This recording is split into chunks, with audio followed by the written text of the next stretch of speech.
네, 지금 시간에는 우리가 이제 앞서서 정서 발달을 학습했으면 지금은 지능 발달에 대해서 학습하도록 하겠습니다. 지능이라고 하면 이제 그 우리가 뇌 중심, 중량, 무게를 이야기를 하는데요. 성인의 90%에 도달하는 뇌의 질량을 가지고 있습니다. 그래서 12세는 95%에 도달하는 성인 수준에 이르게 되는데 어린 시절의 두뇌 발달이 이제 성인까지도 이어진다라고 볼 수 있겠죠. 그래서 오감을 많이 자극하라라고 하는 것도 역시나 두뇌 발달에 좋기 때문에 그렇다라고 하는 거예요. 자, 그래서 어린 시절에 두뇌가 발달한다는 거는 성인기에 쭉 갈 수 있는 거거든요. 어린 시기에 많은 경험을 하고 많은 경험을 통해서 뇌가 그만큼 어떤 그 뇌 기능적인 부분이 흡수율이 좋다라고 하는 거죠. 그래서 시냅스가 뭐 굉장히 수천 개, 수만 개라고 얘기를 했잖아요. 그래서 어린 시절에 이런 뇌에 관련된 그 기능을 살펴보게 되면 굉장히 신비하고 또 신비스럽습니다. 그래서 어린 시절에 그 많은 아이들의 다양한 경험이 그만큼 중요하고 그리고 상상놀이를 많이 한다라고 했잖아요. 상상 속에 인물을 많이 그린다거나 상상 속에 어떤 이제 본인의 그 과학적인 측면 이런 것들도 이제 나름대로 발달한다라고 보는 것인데 뇌 발달에 있어서 아동의 지능 발달은요. 굉장히 밀접한 관계를 가지고 있다라고 볼 수 있겠습니다. 그래서 뇌라고 하는 것은 지능 발달하고 이제 바로 이꼬르가 된다라고 하는 것인데요. 새로운 지식을 습득하고 또 이제 어떠한 그 지능에 있어서의 환경적인 부분을 대체하기도 하고요. 그래서 우리가 이제 다양한 그 환경에 대처할 수 있는 인간의 어떤 종합적인 의사 표현, 그리고 능력, 학습 능력, 사고 능력, 그리고 환경 적응 이런 것들을 포함합니다. 그래서 아동기의 이러한 다양한 인지 발달은 유전적인 요인을 영향을 받기도 하지만요. 환경적인 부분에서도 굉장히 큰 영향을 받습니다. 그래서 우리가 이제 선천적이거나 어떤 불변하는 것이 아니다. 유전적인 부분만 있는 것이 아니고 선천적이거나 불변이라고 하는 것은 환경에 영향을 굉장히 또 많이 받는다라고 하는 측면이 있습니다. 자, 그래서 가정에서, 학교에서 문화와 같은 다양한 환경적인 요인, 이런 것 개선함으로써 아동의 인지 또는 어떠한 지능의 발달에 있어서의 촉진을 할 수 있다라고 보는 거고요. 그래서 우리 이제 한참 아이들 키울 때 보면 구몬, 그 뭐 튼튼, 뭐 다양한 학습지 있잖아요. 그래서 아이들에게 어떤 학습이 가장 효과적인 학습이냐라고 하는 것이 교육계 그 굉장히 그 뭐 출판사 아동에 관련된 유아의 그런 출판사들이 굉장히 아이들을 겨냥해서 다양한 책들을 많이 내놨잖아요. 그래서 뭐 읽어주는 펜 이런 거 있었잖아요. 그래서 펜만 갖다 대면은 이제 글을 자연스럽게 읽어주고 또 아동기 때도 펜을 갖다가 이제 예를 들어서 동물을 딱 찝으면 그 동물이 뭐 염소였다면 염소 소리를 내거나 그 병아리 삐약삐약 소리를 낸다거나 이렇게 그래서 다양한 그림책이라던가 오감을 다루는 책들이 많이 아이들의 어떠한 어, 그 교재로서 많이 발전이 이루어졌죠, 사실. 그래서 아이들의 학습 능력을 키워주려고 부모들이 굉장히 돈을 많이 쓰기도 하는 거죠. 그래서 우리나라의 사교육비 또는 이제 아이들의 교육적인 측면에 부모들이 거기에 쓰는 비용이 상당 부분 많습니다. 지금도 뭐 사설 유치원이라고 하면 영어 유치원 있잖아요. 강남권에. 그 유치원들이 월 100만 원이라고 얘기를 합니다. 그래서 예를 들면 그 유치원에서는 뭐 언어민 교사들이 이제 그 나름대로 영어로 수업을 한다라고 하거나 아이들이 처음에는 이제 따라가질 못하죠. 당연히 뭐 한국말만 배웠으니까. 근데 자연스럽게 아이들이 언어민의 교사하고 수업을 하게 되면 이제 귀가 트이면서 영어가 자연스럽게 나온다라고 하는 측면에서 아이들에게 무리하게 이제 사교육비 월 100만 원, 150만 원씩 어, 들어가는 비용을 감수하고 나서 한다라고 하면서도 부모들이 교육에 열을 올리고 있습니다. 우리나라의 부모 교육열과 중국의 교육열이 굉장히 또 우리나라의 그런 모습을 받아들여서 중국에도 교육열이 상당 부분 높아요. 그래서 있는 집 중국 자식들은요, 어린 시절부터 우리나라처럼 사설 선생님들을 고용을 해서 아이들에게 이제 그렇게 유능한 아이로 키우고자 하는 부모 욕심은 세계 어느 나라나 비슷한 것 같아요. 그래서 중국도 역시나 학부열이 굉장히 높다라고 할 수 있겠습니다. 그건 이제 우리나라를 모방을 해서 그런 부분도 있어요, 사실. 그래서 우리나라의 교육열은 세계 수준을 능가한다. 근데 이제 MIT 같은 경우에 이렇게 우리나라 학생들이 해외 유학을 가면 한국의 문화를 접목하려고 굉장히 노력을 해요. 그래서 한국의 고유한 뭐 예절, 또 한국의 다양한 뭐 그 교육에 대한 체계 이런 걸 보면은 다른 전 세계 학생들이 대학에서 한국에 대한 독특한 문화 이런 것들을 이제 뭐 좀 신기해하면서 또 궁금해하기도 하면서 흥미를 갖는다라고 얘기를 해요. 간혹 보면 유튜브에 보면은 이제 세계적인 대학에서 한국 학생들 이렇게 나오라고 하면서 교수가 한국에 관련된 토론 문화 이런 것들도 막 이렇게 하더라고요. 그런 걸 보면 한국 문화의 독특성 이런 것들이 굉장히 해외에서는 이게 또 어떤 화제거리가 되는구나라는 생각도 들기도 했었습니다. 자, 그래서 아이들에게 새로운 지식 습득하고 적용하는 환경에 대처하는 종합적인 능력을 가지고 있을 수 있는 사고 능력이 있다라고 하는 것이고요. 이런 것들이 가정이나 학교 문화, 환경적인 부분에서도 개선됨으로써 지능이 좋아진다라고 하는 것이고요.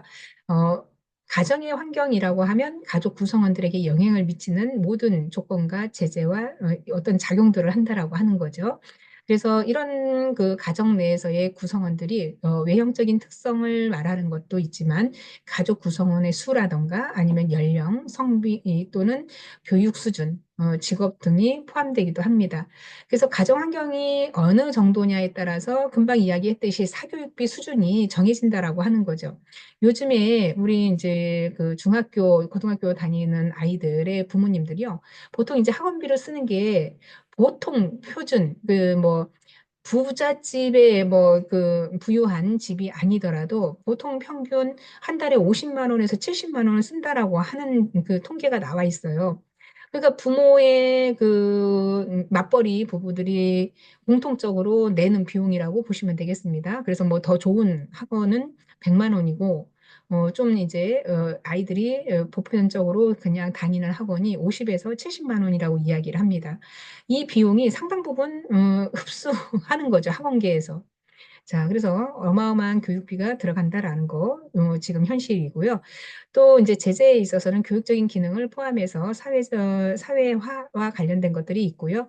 작용에는 가족 구성원들 간의 역동적인 상호작용, 부모와 자녀 관계, 형제 관계, 부부 관계, 이런 그 가족 관계에 있어서의 가족 체계나 어떤 교육관, 또 생활관, 양육 태도, 이런 것들이 포함이 됩니다. 그래서 아동의 사회화 과정은 다양한 집단과 사회적인 환경의 영향을 받죠. 그렇기 때문에 아이들이 성장함으로써 스스로가 크는 게 아니고 주변 환경과 같이 이렇게 환경에 적응해 나가는 단계라고 보는 거고요. 아동기의 주요 관심사에서는 학교와 또래로 확대가 되고 또 가정은 여전히 강력한 영향력을 지닌 중요한 환경임을 틀림없는 사실이죠. 그래서 아이들이 뭐 학원을 다니고 또 학교에 왔다 갔다 하더라도 집만 편한 게 없죠. 그래서 아이들의 휴식 공간, 집이라고 할 수 있는데, 집에서의 그 가족들의 어떠한 분위기, 이런 것들이 굉장히 중요하다라고 보는 거고요. 또 아동은 우리가 태어나면서 사회적인 접촉을 가지고 또 사회 구성원들로서 필요한 지식, 태도, 이런 기술들을 배우죠. 그래서 어떠한 위협으로부터의 보호를 받고 또 독립할 때까지 어떤 생리적, 심리적인 욕구 충족을 시키는 곳, 이것이 바로 가정 환경이라고 보는 겁니다. 그래서 가정에서의 경험은 아동 발달 전 과정에 중요한 영향을 미치기도 하고요. 또 아동이 견실한 사회인으로서 성장하기 위해서는 여러 환경적인 요소가 조화가 이루어져야 되는데 이것이 적절하게 이루어져야 된다라고 하는 측면이 있습니다. 그래서 아이들이 이 아동기 때 친구들과 어울려서 간혹 우리 매스컴에 보면 뉴스에 보면은 아이들이 청소년 그래서 중학생 아이들이 뭐 무면허 차를 도난을 해서 훔쳐가지고 차를 끌고 다니다가 뭐 차 사고를 내서 뭐 그렇다라는 이야기 심심치 않게 많이 들리죠. 그래서 아이들은 이제 그 법 촉법 촉법 소년이라고 해서 법적인 제재를 가하지 않는 나이, 그 나이가 아이들이 이제 악용을 해서 우리는 아무리 죄를 져도 우리는 소년원에 가지 않아라고 하면서 그거를 갖다가 오히려 더 활용을 하는 경우도 있죠. 그래서 어, 법학에서는 뭐 초범이 아니면 계속 습관성으로 그거를 습관화하는 아이들은 법에 어떤 이제 그 아이들을 제재를 해야 된다라고 하는 그런 것도 이제 막 이제 나오고 있습니다. 왜냐하면 너무나 흉악범이 되는 과정이기 때문에 적절한 시기에 사회적인 어떤 그 룰을 아이들에게 가르쳐 줘야 된다라고 하는 측면에서 아이들 교육을 바로 잡아주는 것은 부모나 성인이 그런 역할을 해야 된다라고 하는 것인데 성인들이 그거를 제대로 못할 시에는 아이들이 사회인으로서 정상적인 기능을 못한다라고 하는 부분이 있겠죠. 이런 부분에서 이제 뭐 이렇게 합법소년 나이가 좀 밑으로 내려와야 되는 거 아니냐라고 하는 이야기도 심심찮게 나오고 있습니다. 자, 그래서 우리가 가정에서 제 기능을 제대로 못하게 된다면 이 아이들은 당연히 인지나 어떠한 정서적인 부분에서도 교육을 받지 못하게 되고 또 이런 정서적인 발달에 정상적인 그 발달 과정에서의 여러 가지 비행, 자살, 사회 문제의 어떤 문제가 굉장히 크게 유발된다라고 하는 거죠.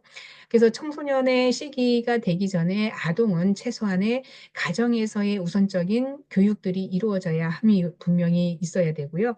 또 가정에서 부모와의 관계가 굉장히 중요하다라고 보는 거죠.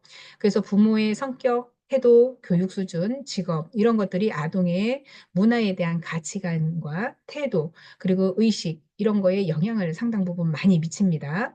그래서 부모의 일관된 양육 태도 이런 양육 패턴이 가장 중요하다라고 계속 제가 강조를 하고 있잖아요. 그래서 안정적인 보호가 이루어지는 가정에서 우리 가정 환경에서의 아이들이 성장은 부모와의 관계에서의 애착 관계 이런 것들이 정상적으로 성공적으로 이루어져야 된다라고 하는 거죠. 이 애착 관계가 우리가 영아기 때부터도 굉장히 중요한 하나의 문제라고 하는 것인데 아이의 적절한 반응을 부모가 뭐예요? 관심 있게 봐줘야 된다라고 하는 거죠. 이게 애착 형성의 단계라고 하는 것인데 애착 형성은 뭐예요? 신뢰감 대 불신감이 생긴다고 했었죠. 자, 이를 바탕으로 또래나 교사, 이웃과의 사회적인 관계에서도 신뢰감을 갖고 원만한 관계를 맺게 되는 것.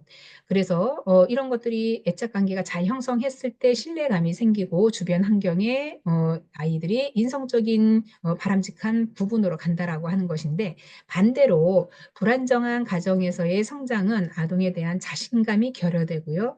좌절, 무기력 이런 거를 경험할 가능성이 굉장히 높다라고 하는 거예요. 셰퍼가 얘기하는 양육의 네 가지 유형이 있습니다. 그래서 첫 번째는 애정적, 자율적 양육 태도를 가진 부모는 자녀에게 자유를 주되 그에 따른 책임을 지도록 하고 방임하지 않는다라고 하는 것. 책임감을 굉장히 아이에게 심어주는 부분이겠죠. 그래서 부정적인 감정을 표현하게 함으로써 자녀의 정서적인 인정을 돕고 어떤 통제나 복종을 피하고 시편은 이 유형이 가장 바람직한 부모의 양육 태도로 들었습니다. 그래서 이런 가정에서 성장한 아동은 사교적 그리고 활동적이고 자신이나 타인에게 대한 적대감이 없다라고 하는 거죠. 자, 그래서 자신에게 책임을 주되, 자녀에게 자유를 주되 책임의 만큼은 너가 지고 너가 분명히 해야 될 부분은 해야 된다라고 하는 거. 그래서 어린 시절에 부모의 이런 양육에 대한 태도가 굉장히 중요하다라고 표현을 했습니다. 그래서 셰퍼가 두 번째 또 이야기한 부분은 애정적이고 통제적인 양육 태도를 가진 부모는 자녀에게 애정을 주지만 자녀의 행동에 많이 통제를 한다라고 하는 거죠. 애정은 많이 한없이 주지만 통제를 너무 많이 하게 되면 아이들이 뭐예요? 자기의 어떠한 하고자 하는 것이 자꾸 좌절이 되죠. 그럼 이런 부모의 자녀는 독립적인 행동을 할 때 좌절감을 경험하게 됩니다.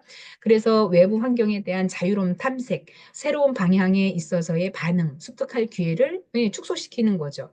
그래서 아이가 그 사회에 어떠한 해볼 수 있는 어떤 흥미 이런 것들을 눈치를 보게 되는 거죠. 그래서 이런 가정에서 성장한 아이는 의존적이고 창의성과 사교성이 부족하죠. 그래서 마마보이 이런 식으로 되는 거죠. 그러니까 항상 물어봐야 되는 상황이야. 엄마 이거 해도 될까요? 엄마 이거는 엄마가 해주세요. 뭐 이렇게 의존적이게 아이들이 된다라고 하는 거죠. 자, 세 번째, 그 양육 태도의 유형인데요. 적대적, 자율적 양육 태도를 가진 부모는 자녀가 마음대로 행동하고 또 어떤 거리감을 조성하면서 무관심한 태도로 대하는 것. 자, 이거는 이제, 내버려뒀, 그 뭐라 할까요? 자율성을 너무 줬다라고 해야 되나요? 아니면 방임이라고 해야 될까요? 자, 이런 가정에서 성장한 아이는 정서적으로 불안정하죠. 그래서 복종적이거나 반항적, 공격적, 적대적인 성격의 유형이 된다라고 하는 부분이 있습니다. 자, 그래서 셰표가 또 마지막에 네 번째 유형을 보게 되면 적대적이고 통제적인 양육 태도를 가진 부모는 자녀에게 권위적이고 반복적인 요구와 거부적인 태도를 보인다라고 하는 거죠.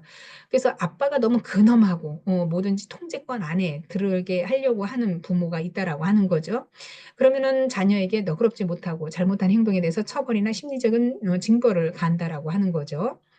자, 그래서 이런 가정에서 성장한 아동은 불안정한 정서적인 복종, 그리고 반항적이고 공격적인 태도를 갖게 되고 사회 적응에도 어려움을 겪게 된다라고 하는 것인데, 자, 이거 셰퍼의 아동 양육 태도의 네 가지 유형을 보게 되면요. 아까 제가 넷플릭스 이야기 했잖아요. 약한 영웅 이거를 보면 거기에 청소년들 아이들의 유형이 요 네 가지 유형이 정확히 나옵니다. 그래서 상위 1%인 아이 있잖아요. 얘는 스스로가 공부도 스스로가 해요. 나름대로 부모의 통제에서 부모가 믿어주고 이 아이가 너는 부모가 너의 간섭하지 않아도 너가 알아서 잘하니까라고 하면서 믿어요. 두 번째 친구는 국회의원 아들인데 이 국회의원의 이제 친자식이 아니라 국회의원이 타인에게 있어서 자기 포장을 하기 위해서 이 아이를 어린 시절에 고아원에서 데려옵니다. 그래서 아들로 양자로 드립니다.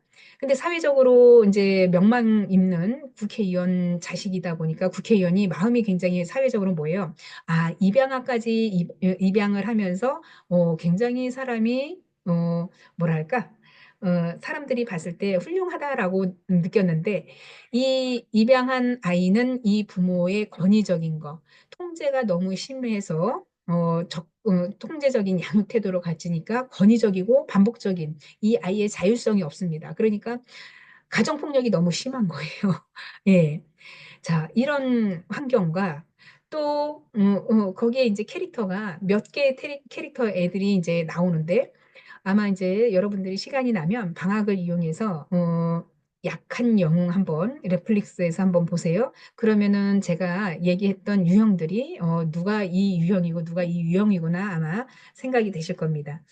자, 그래서 간혹 가다가 우리는 그런 드라마를 보거나 영화를 보게 되면 사람의 어떤 인성, 성격, 발달 과정 이런 것들이 그 어린 시절에 그런 것들이 보입니다.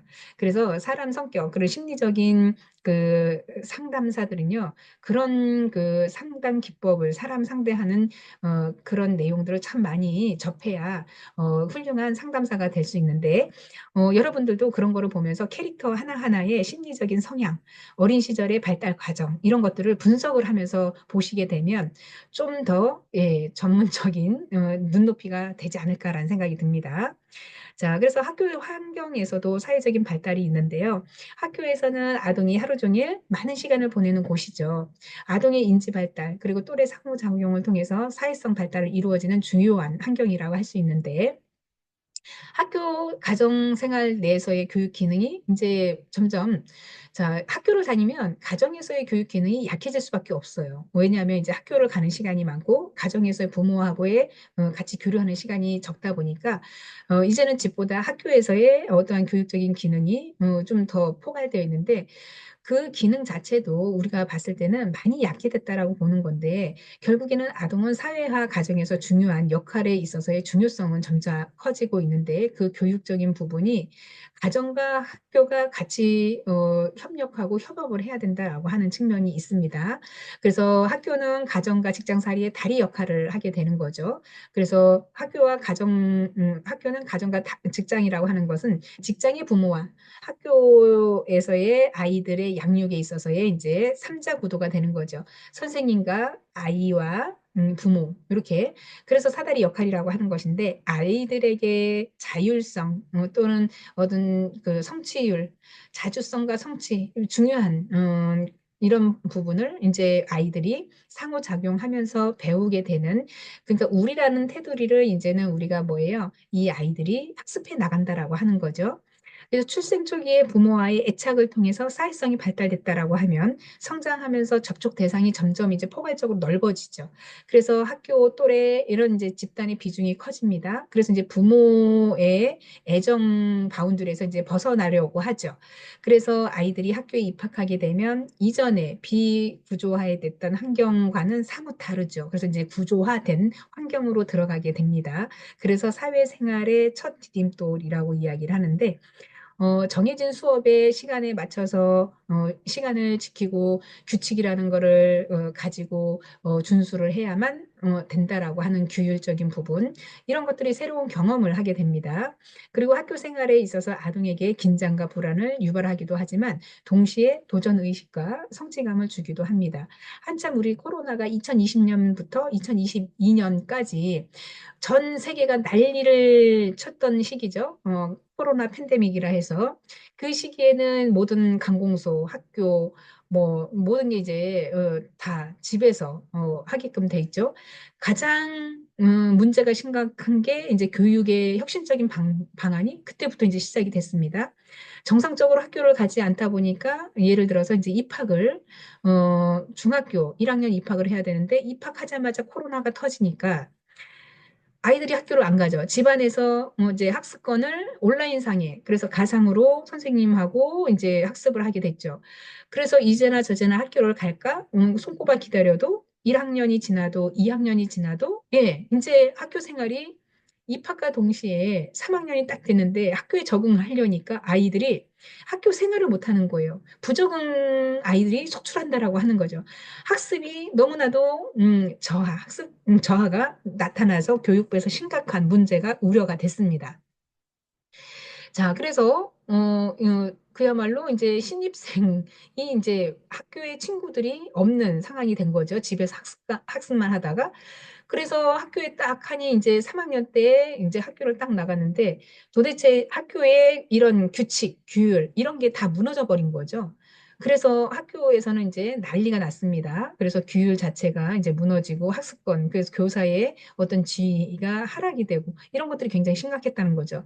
무엇보다도 그리고 이제 학습 능력이 저하돼서 아이들의 능력이 학습권에 대해서 집합교육이 아니라 했더니 예, 미달되는 그 성적들이 너무 많이 나오더라는 겁니다. 그래서 비상이 걸렸던 때가 있었는데 이제 이게 정상으로 회복되는 시기가 이제 거의 이제 2024년 대쯤 되면 이제 일상생활이 정상화는 됐지만 아직도 그 시기에 굉장히 적응하지 못하는 아이들이 많았다라고 하는 거죠. 그러다 보니까 이런 것들이 이제 우리가 어떠한 이제 학교 생활에서 원만한 적응이 돼야 되는데도 불구하고 이런 과정에서 성취를 하지 못했기 때문에 아이들과의 또래 관계에서 맺는 우정 이런 것들이 많이 생겨나기가 힘들었다라고 보는 거죠. 그래서 교사로부터의 관심 또 인정받으면서 학교 생활에 잘 적응하고 학교에 대한 긍정적인 생각을 갖게 하는 것 이런 것들이 이제 주변의 사회적인 환경이라고 하는 것인데 대인 간의 이런 이제 어떤 그 관점에서도 보게 되면 사회에 관련된 구성원으로서의 기본적인 단인데도 이런 것들이 힘들다라고 하는 거죠. 자, 학습 과정에서 수업 과정에 따라가기 힘든 또래 관계 형성이 어려움을 겪게 되는 아이들이나 교사로부터 부정적인 평가를 받게 되면 학교 생활에 적응하기 어렵고 학교에 대한 부정적인 생각을 갖게 된다라고 하는 것인데 최근 매스컴에 한번 보니까 특수 학교 그러니까 얘가 어, 좀 일반 아이가 아니라 그 뭐랄까요? 심리적으로 인제 그 아이가 그 약을 복용하고 있는 나이인데 학교 상담 선생님하고 상담하는데 칼을 휘둘러서 선생님이 다치고 그래서 인제 또 그 아이가 학교를 나와서 여러 사람을 다치게 했다라고 하는 게 인제 매스컴에 나왔거든요. 이렇게 우리가 아동기의 발달에 있어서 심리 사회적인 문제가 굉장히 크게 문제화가 되면 큰 이슈거리로 나올 수밖에 없다라고 하는 거죠. 그래서 이 아이들의 어떠한 그 인지 행동이라든가 뭐 행동 장애가 있다거나 주의력 결핍이 있다거나 이런 것들이 어떠한 정해진 학습권 안에 지키려고만 하는 것이 아니라 이 아이들의 사회적인 훈련 이런 것들도 굉장히 우리가 주의 깊게 좀 지켜봐야 된다라고 하는 부분이 있습니다. 그래서 이 아이들이 정상적인 학교에 적응하기보다는 이 아이들에게 맞는 특수한 교육이라든가 이런 프로그램이 좀 많이 진행이 돼야 되고요. 그런 공간들이 실제로 학교에서도 많이 이루어져야 된다라고 하는 것인데 이 아이들로 인해서 선의의 피해를 받는 많은 사람들이 생겨난다라고 하는 거죠. 그래서 해외 사례를 보게 되면 초등학교의 아이들이 총을 갖고 와서 난사를 해 가지고 막 다수의 집단 아이들이 막 총을 맞아 죽거나 예 뭐 그 파편으로 인해서 목숨을 잃는 경우도 많다라고 하잖아요. 그래서 이 아이들의 집에서 가지고 오는 총기 이런 것들이 문제화돼서 학교가 발칵 뒤집어지거나 이웃 주민들이 뭐 사상자로서 많이 배출되는 이런 것들이 이제 미국 문화였는데 우리나라도 만약에 총기를 허용하는 나라가 됐다라고 하면요. 매일같이 이렇게 어떤 집단에서의 문제들이 매일 뉴스에 보도가 될 겁니다. 근데 우리나라는 총기가 불법이기 때문에 그나마 그런 것들은 이제 미국하고는 좀 다르지만 어쨌든 사회에서도 계속 이렇게 사회 부적응적인 부분의 아이들이 성장을 하고 있는 부분에 경각심을 좀 가져야 된다라고 하는 거고 우리가 그런 걸 방지하기 위해서는 예 어린 시절에 이렇게 체계적인 교육을 통해서 또 환경적인 부분에 충분히 어린 시절에는 예 교육적인 측면에서 교정이 가능하다라고 보는 겁니다. 근데 이게 시기와 때를 놓치면 그때는 이제 걷잡을 수가 없다라고 하는 거죠. 그래서 반사회적인 성향으로 계속 내면에 쌓여가면서 아이들이 갖고 있기 때문에 어떠한 분노 장치에서 폭발이 된다라고 하면 걷잡을 수 없이 주변에 그런 이제 불행한 일들이 생겨난다라고 하는 거죠.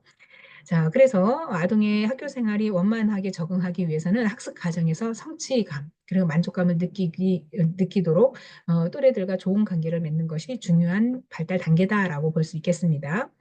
또한 교사로부터의 관심 그리고 인정을 받게 되면 학교 생활에 잘 적응하고 학교에 대한 긍정적인 생각을 갖게 된다라고 하는 것이죠. 또 반면 수업의 과정을 따라가기 힘들거나 또래 관계 형성에 어려움을 겪거나 교사로부터 부정적인 평가를 받게 되면 학교 생활에 적응하기가 힘들죠.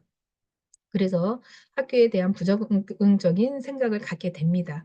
이런 것들이 아이들이 어떤 놀이를 통해서 각자에게 주어진 지위와 역할 수행에 있어서 수행을 충실히 할 수 있어야 한다는 이런 승리할 수 있다는 것을 배우면서 경쟁의 의미가 선의의 경쟁 이런 것들을 바람직한 방향으로 끌고 가야 되는 게 이런 중요한 학습 습관이 중요하다라는 거죠. 그리고 자신의 역할을 잘 해내거나 못하거나 할 때는 팀의 패배로 이끈 아동들은 팀 내 다른 아이들로부터의 부정적인 피드백을 또 받기 때문에 사회적인 비난을 피하기 위해서라도 서로 협력하고 열심히 노력해야 한다는 거를 깨닫는 거죠. 자 우리 인제 뭐 축구라든가 야구라는 게임들은 보면은 팀워크로 하는 거잖아요. 개인의 어떠한 그 장기만 가지고는 할 수가 없습니다. 그렇기 때문에 아무리 본인이 뛰어난 어떤 기질적인 부분이 있다 하더라도 팀에서 받쳐주지 않으면 또 본인이 팀하고 서로 그 합의가 들지 않는다면 이 인제 팀을 올바르게 우승으로 이끌어 갈 수가 없다라고 하는 거죠. 그래서 우리는 예 이런 팀 피드백 그래서 사회적인 비난 그래서 서로 아이들끼리도 어떠한 그 팀 내 협응할 수 있는 능력 이런 것들이 아이들이 전체적인 흐름 이런 것들을 좀 알아가면서 중요성을 알아야 된다라고 하는 거죠, 우리라고 하는 이런 팀들을.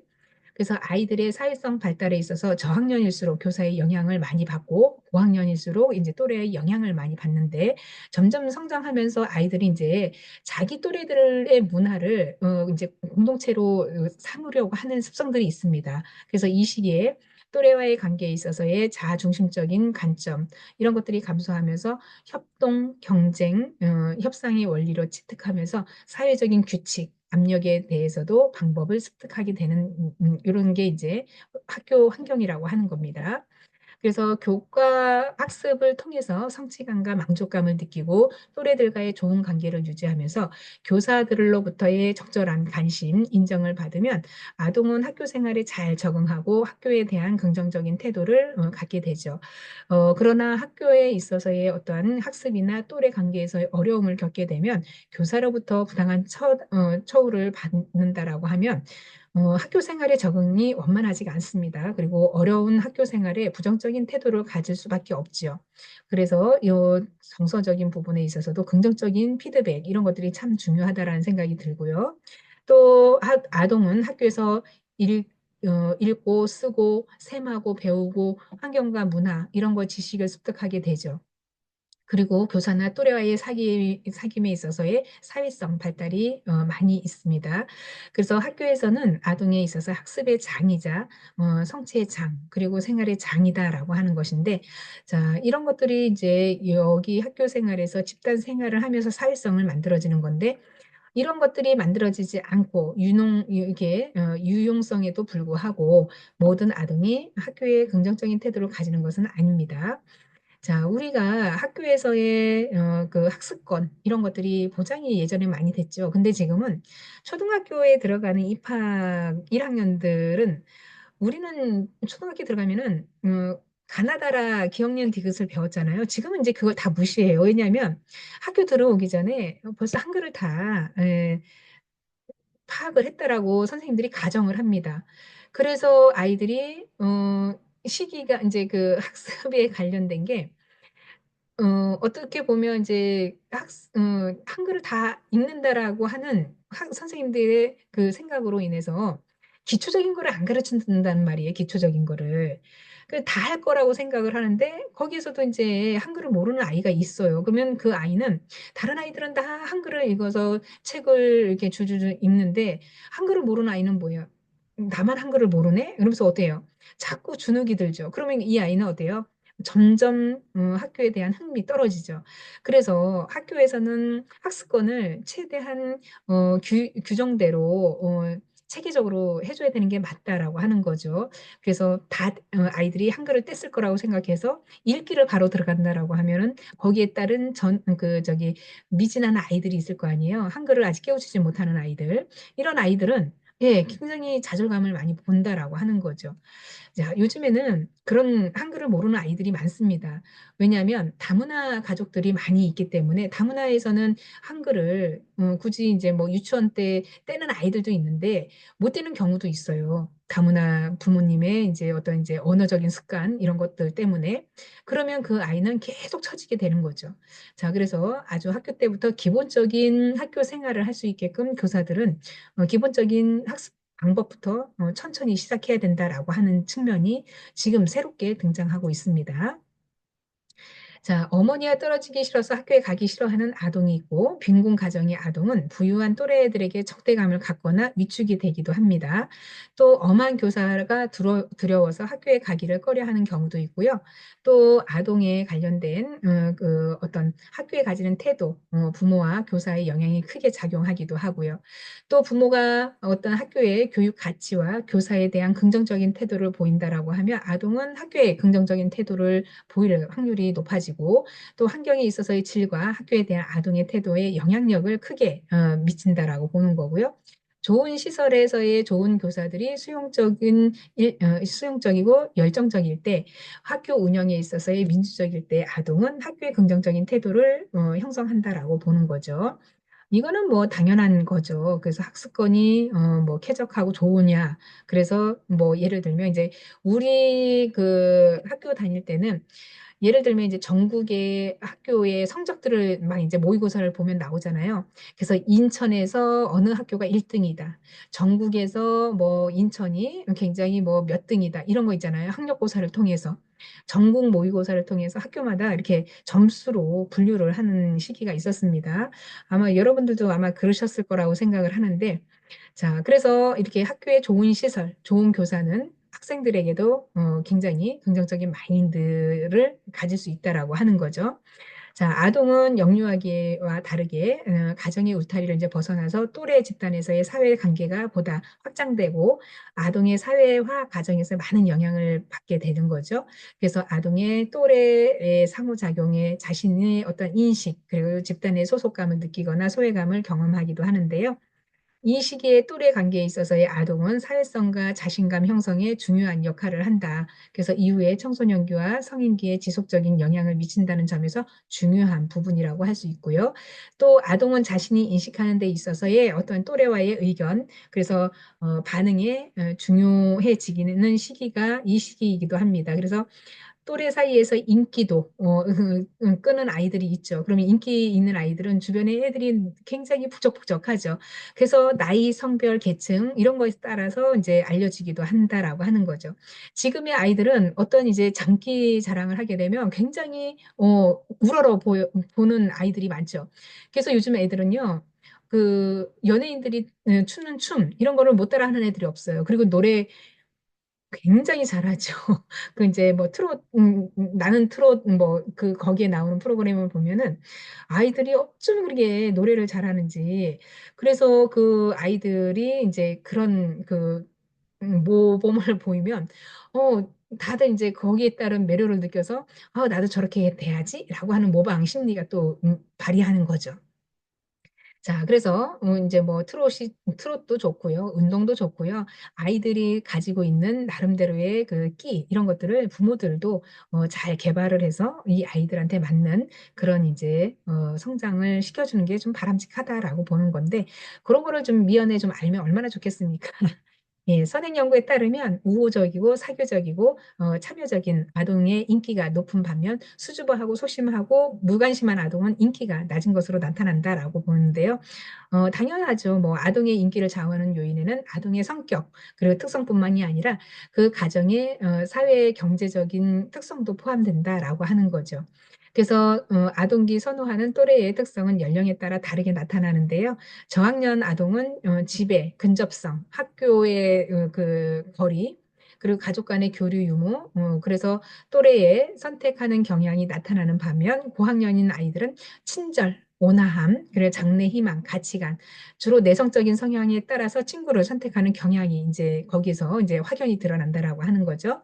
그래서 아동기에는 전반적인 친구 또래의 영향력을 함께 시간을 보내는 반면 집단 내 응징력이 클수록 부모와의 의사소통이 정도가 낮아질수록 강하게 나타난다라고 하는 것이죠. 친구들과의 응징력이 큰다라고 하는 건 친구들의 또래 문화를 좋아한다라는 뜻이에요.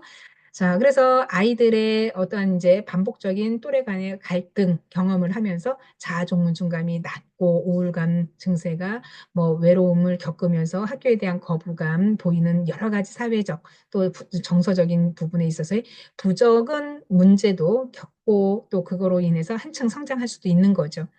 자, 이런 결과적인 부분에 있어서의 집중력 저하, 그래서 주의 산만이라든가 아니면 심지어는 비행 등에 대한 어떤 행동 문제의 정신질환까지 연결될 수 있고 성인기 우울증 성향이 낮은 자아 존중감에 영향을 미칠 수 있다는 점에서 중요한 부분이 있다라고 보는 거죠. 자, 그래서 우리가 아동기의 발달을 사회복지 실천의 함의로 보게 되면 결국에는 아동의 발달과 관련해서 사회복지 실천에 주목해야 할 여러 가지 문제들을 다각적이고 통합적인 접근이 필요하다라고 하는 측면을 우리가 볼 수 있습니다. 그래서 첫 번째로는 신체적인 성장에 필수적인 영양 공급 관련 문제이다라고 하는 거죠. 그래서 아동의 성장과 발달은 양질의 어떤 영양 섭취가 중요하다 이 시기에. 그래서 아동기의 영양 결핍은 성장 지연을 포함해서 다양한 건강 문제의 유발을 할 수 있습니다.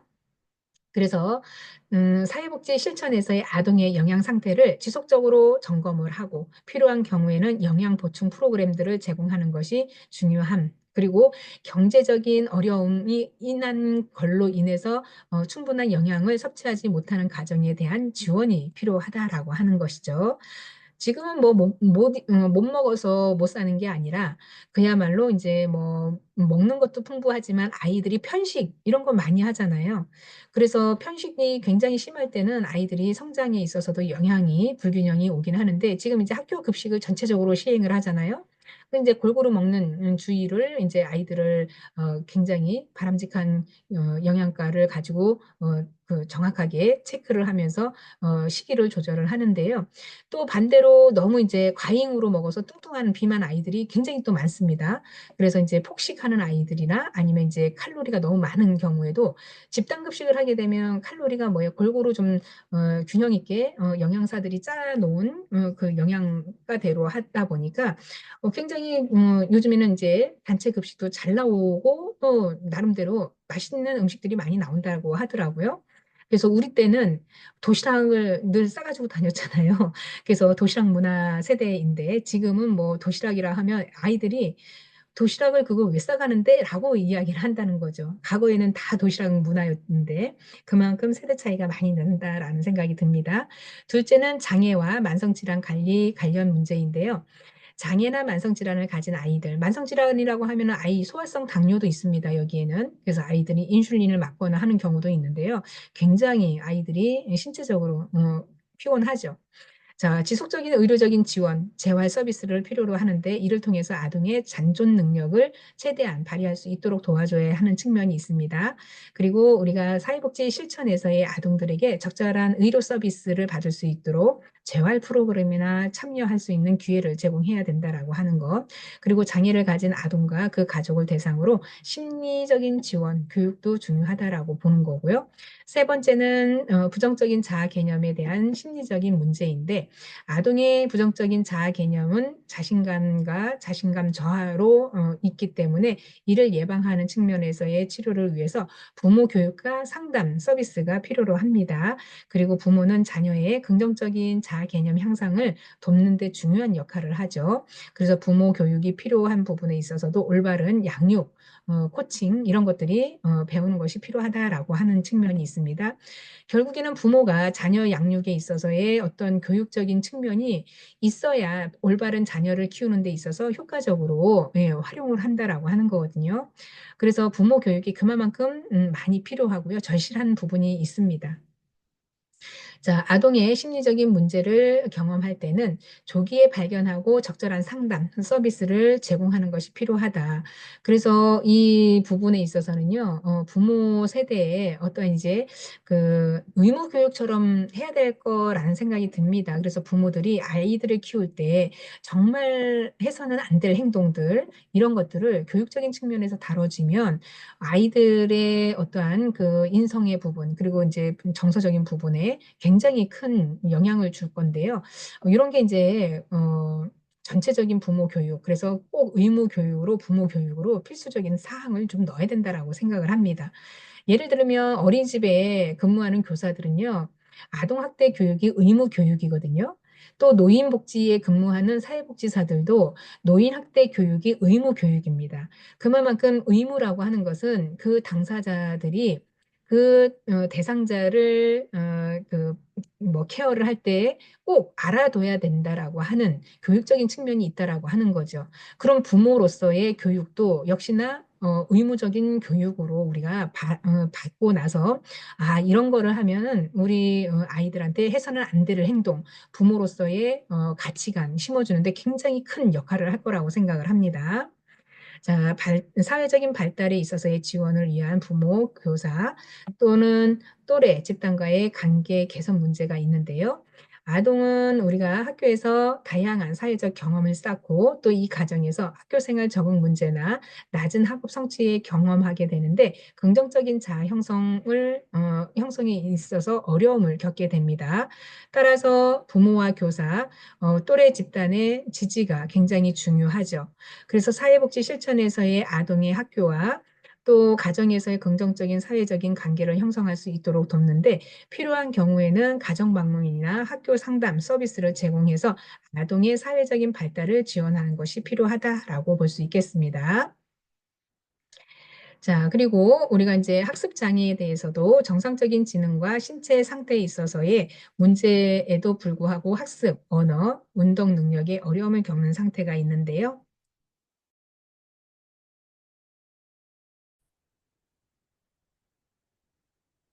예, 그래서 학습 능력에도 불구하고 언어, 운동 능력에 어려운 상태를 경험하고 있습니다. 그 대표적으로는 이제 읽기 장애라던가 산술 장애, 표현성, 쓰기 장애 이런 것들이 이제 대표적인 유형이라고 볼 수 있겠습니다. 자, 이런 장애는 아동에게 실패에 대한 두려움 또는 사회적인 철회, 그리고 무기력, 그리고 낮은 자존감을 초래할 수 있다라고 하는 것인데요. 과거에 제가 이제 그 머리를 하러 아이를 이제 데리고 이제 미용실을 갔어요.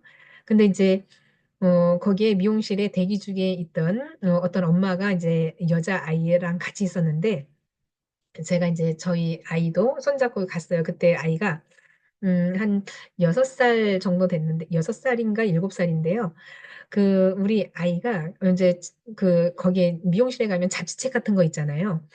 잡지책을 떡하니 이제 보더라고. 그래서 이렇게 책장을 넘기길래 얘가 왜 그럴까라고 했는데 얘는 한글을 모르거든요. 몰랐는데 이 아이가 그래도 지가 책을 펴가지고 읽는 척을 하더라니까요. 그 여자의 아이 앞에서.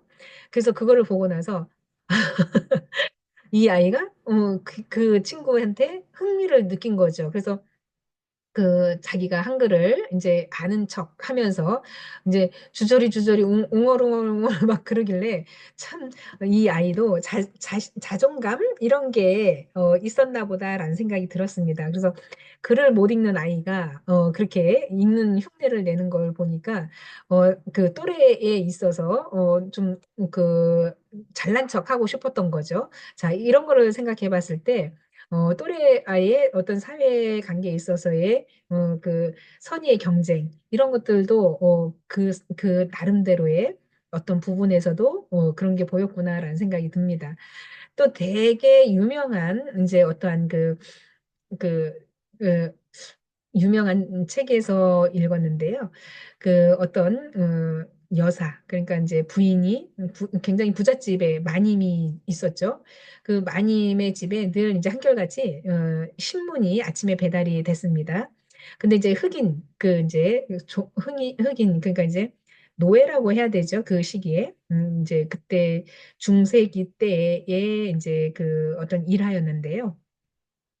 흑인 남성이 이제 지긋한 할아버지처럼 이제 많이 늙고 또 그 마님이라고 하는 주인한테 이제 늘 신문을 갖다 주는데 신문을 갖다 주면서 이 주인이 이제 신문을 보기 전에 이 흑인은 이제 앞면이잖아요. 신문의 앞페이지 늘 이제 그거를 책상 이제 그 테이블에서 앉아가지고 신문을 보는 거를 이 주인 마님이 본 거죠. 그래서 당연히 그 흑인이 그 글을 읽을 줄 안다라고 생각을 했는데 나중에 알고 보니까 이제 그 마님이 그 노예인 그 저기한테 그 신문 사설에 뭐가 났냐라고 물어보니까 이 이제 대꾸를 못 하잖아요.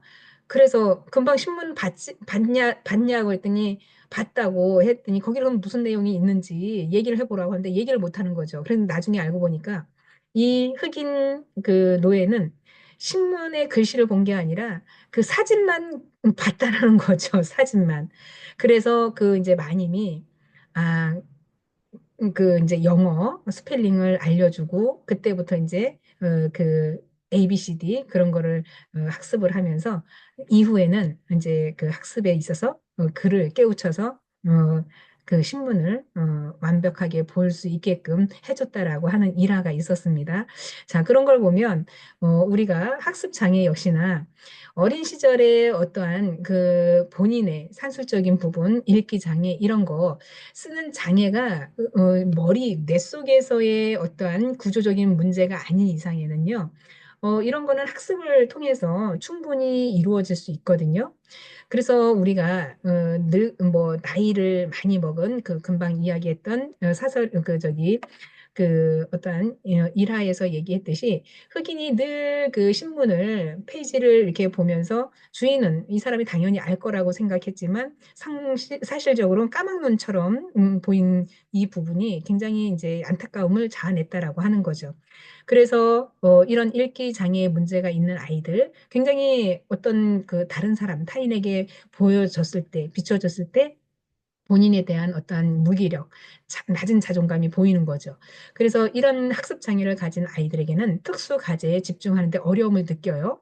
그래서 다른 주제로 전환을 느리게 할 수 있습니다. 그래서 학교 생활이 위축이 되거나 거부, 뭐 학교 등교 거부, 그리고 무단결석 이런 것들이 이제 행동 장애로 나타날 수 있는데 이런 부분을 잘 시간을 가지고 천천히 빠르게 진행하지 말고 속도에 구애받지 말고 천천히 가르치는 이런 것들이 필요하다라고 하는 거죠. 그래서 우리가 사회복지사로서 이런 이제 아동이 있다거나 이런 학습 장애가 있다라고 하면 천천히 할 수 있다라고 하는 그런 계획을 가지고 관심을 기울인다면 적절하게 개입하면은 충분히 아이들이 예, 따라올 수 있다라고 하는 거죠. 자, 보실까요? 자, 따라서 사회복지사는 아동의 교육 환경, 이런 거에 관심을 가지고 적절하게 개입을 해야 되죠. 그리고 전반적인 적응 상태에서 신속히 점검하고 필요시 가정이나 다른 장소에서 부모나 타인에게 의해서 개별화된 특수 교육을 고려하는 것도 중요하다라고 하는 거죠. 자, 그래서 우리가 시간이, 문제지. 아이들은 뭐예요? 천천히 하면 다 학습이 가능하다라고 하는 거예요. 표현력이 서툴면 그 표현력도 천천히 할 수 있게끔 해주는 방법이 있다라고 하는 거죠. 자, 그래서 주의력 결핍, 과잉 행동 장애 역시 ADHD라고 얘기를 하는데 주의력 결핍, 과잉 장애 행동에 있어서는 충동을 억제하지 못하고 부주의한 행동을 자주 해서 과잉 행동이나 공격성을 보이는 소아 정신과 질환 중에 하나다라고 하는 건데요. 주의력 결핍 과잉 행동 장애는 주로 7세 이하에 발병을 하고 치약 전후에 발견되는 경우도 많습니다. 그래서 정확한 원인은 밝혀지지는 않았습니다. 그래서 뇌 전달 신경 물질에 있어서의 이상의 어떤 주요 원인으로 추정되는데 이게 이제 뭐 어떠한 뇌 구조적인 문제이고 또 임신 중 과도한 스트레스 그리고 유전적인 요소, 부모의 양육 방식 이런 것들이 원인이 사실상 된다라고 할 수 있습니다. 그래서 장애를 가진 아동은 집이나 학교에서 가만히 있지 못하고 자리에 앉아 있어도 안절부절 못하고 계속 뭐예요? 주변 환경을 빙빙빙 돌거나 지나치게 많이 움직여서 부산하다라고 하는 거죠. 자, 이런 것들이 차츰차츰 없어져야 되는데 없어지지 않고 성인기까지도 간다라고 하는 거예요. 그러면 이제 성인기에 갔을 때는 그야말로 이제 전국의 우리나라의 성인이 이렇게 저기 안절부절 못하는 ADHD 장애가 생기는 게 이제 1%에서 3% 정도 있다라고 합니다. 수업 중에는 선생님이 지시를 따르지 못하고 주의가 산만해서 충동적이고 사소한 자극에도 폭발적인 반응을 합니다. 그래서 막 선생님을 때리거나 학교 아이들을 때리거나 이렇게 충동적인 행동을 하죠. 이런 학습에 있어서의 장애가 정서적인 문제로 이어질 가능성이 많이 큽니다. 그래서 특수 학교에 이 아이들을 이제 보내거나 하기도 하는데요. 등교 거부. 그래서 고의적으로 학교를 가지 않고 무단 결석과는 차이가 다소 있고, 무단 결석에는 우리 이제 부모에게 학교에 가는 것처럼 속이고 집을 나와서 뭐 부모나 친구에게 이러한 사실을 교묘히 숨기는 행동, 이런 것들이 이제 금방 우리가 얘기했던 ADHD하고는 다른 거죠. 그래서 학교 거부에 있어서는 학교 공포증, 심리적인 원인으로 인해서 학교에 가는 것을 극도로 꺼리거나 공포심을 느끼는 것을 이야기를 합니다. 그래서 등교를 거부하거나 아동이 학교에 가기 싫다는 것을 말로 표현하지 않고 다양한 신체 증상, 그래서 예를 들어서 뭐 복통이나 두통, 그리고 설사 이런 것이 있다라고 하고 어지럽고 토할 것 같다라고 하면서 밥을 잘 안 먹고 심하면 기절하기도 한다라고 하는 이런 행동은 대개 이제 학교 등교 시간 이전 시작했다가 학교에 가지 않게 되면 확 낫는 병이에요. 예, 사라지는 병이라고 하는 거죠. 그래서 학교 거부증이라고도 이야기를 합니다. 그래서 이런 것들을 이제 너무 강제적으로 보내게 되면 더 문제가 심각해지니까 이런 거는 상담을 통해서 조금 이제 완화시킬 필요가 있다라고 하는 거죠. 자, 등교 거부할 때는 항상 어머니와 함께 집에 있으려는 경향이 있고 또 어머니도 아동의 자녀의 곁을 떠나는 것을 불안해하는 경우도 많이 있다라고 합니다. 적절한 치료가 돼야 되는 것인데. 자, 그래서 뭐 다양한 뭐 아이들이 부정적인 부분이 있고 아까 이야기했듯이 우리가 이제 뭐 편식에 있어서 비만도 이야기를 했었죠. 그래서 정상적인 신체 기능에 필요한 양 이상의 충분한 지방이 축적된 상태를 우리가 이제 비만 아동이라 하는데 점점 비만 아동이 늘어나고 있어요. 그래서 체중이 정상적인 체중에 비해서 또래 아이들보다 높기 때문에 굉장히 이제 신체적인 부분의 문제일 뿐 아니라 신체 이미지와 열등감을 형성할 수 있는 문제로 심리적인 문제까지도 이제 비화되고 있다라고 보는 것인데 비만 아동을 돕기 위해서는 무엇보다 부모의 적극적인 협조, 협력이 필요한다라고 하는 것인데 전문가의 도움을 받아서 비만이 되게 된 원인을 파악을 하고 또 아동의 상태에 맞는 적절한 비만 관리 방법을 찾아야 하는 것. 그래서 아동의 적절한 운동과 식이요법을 꾸준히 실천함으로써 지도하는 것. 이런 것들이 필요하다라고 보여지는 거죠.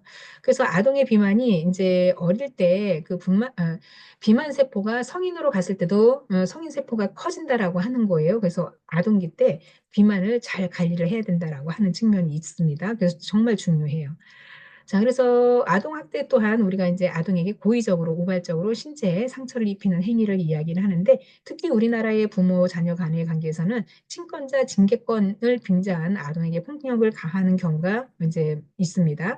그로 인해서 아동학대는 끊임없이 발생을 하는데 피해의 어떤 지속적인 부분이 커지고 있다라고 하는 거죠. 그래서 아동학대 예방과 재발 방지를 위해서 학대 아동과 부모에 대한 적극적인 지원이 필요하고 학대받은 아동은 신체 발육 저하 그리고 영양 상태를 악화하고 공격적인 행동, 자해 행동, 산만함, 우울증 이런 문제를 겪는다라고 하는 거죠.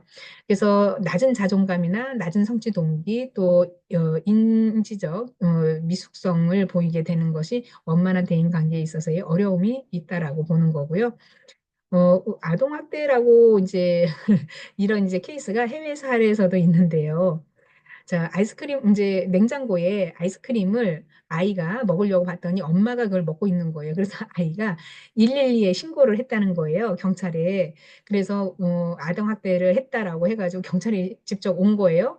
그래서 이제, 어, 아이의 전화를 받고 경찰관이 이제 왜 신고를 했냐 그랬더니 엄마가 내 아이스크림을 뺏어 먹었다. 그래서 아동학대라고 신고를 해서 경찰이 직접 이제 방문을 한 거죠. 그래서 이제 경찰관이 이제 배를 눌러가지고 열었더니 엄마는 깜짝 놀란 거죠. 경찰이 와 있으니까.